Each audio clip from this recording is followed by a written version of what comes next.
Welcome to Travel Tracker Routing. Today we'll look at our new seating chart feature. Now I'm starting on the Vehicles tab and we'll go into Bus 2 here.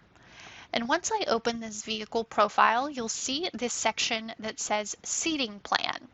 We'll go ahead and set these sections. So I'm going to set the rows to 12.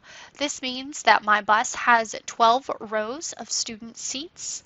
I'm going to set the seats per row to 6. That means for each row we have 6 seats. And then I'm going to set my aisle column, and I'm going to set this to 3. What this means is that I will have 3 seats, my aisle, and then 3 more seats.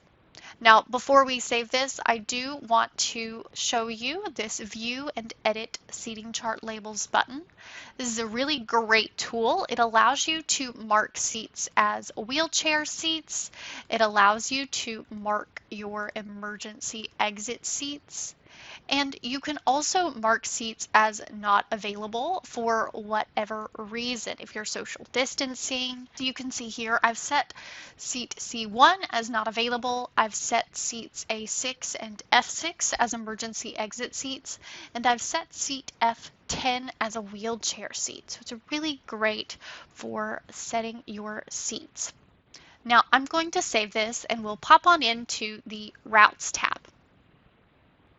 So once again, we're going to go into Bus 2, but if your vehicle names and your route names don't match, you'll just want to go into the route that has the vehicle that you just worked on assigned to it.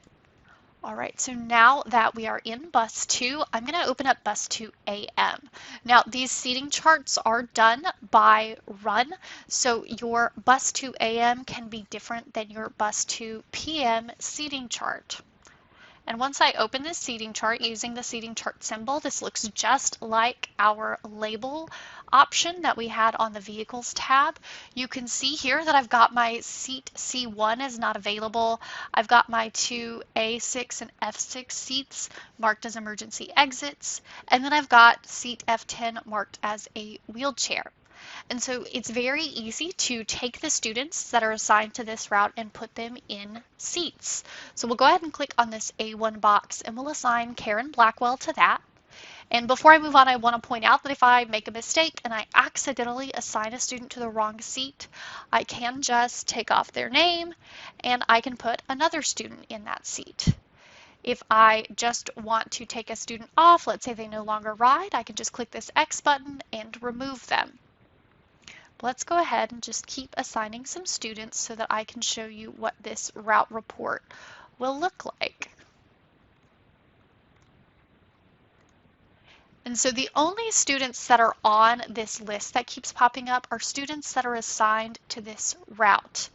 And as I assign these students, their name drops off of this list, so you're not going to accidentally assign a student to 2 seats, and you're not accidentally going to assign 2 students to the same seat.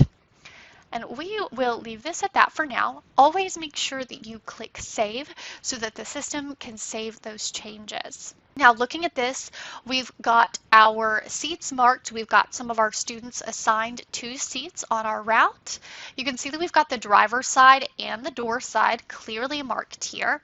So let's go ahead and I'll show you what this seating chart looks like.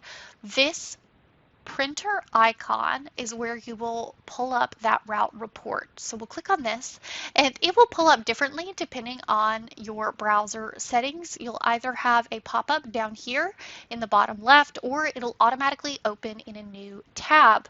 And this is what that seating chart looks like. So you've got door side and you've got driver side, and then you've got those same numbers and letters marking those seats. You can even see the driver and the recurrence of this route. So this is a really powerful tool if your district uses seating charts regularly or if your district moved to using seating charts for contact tracing.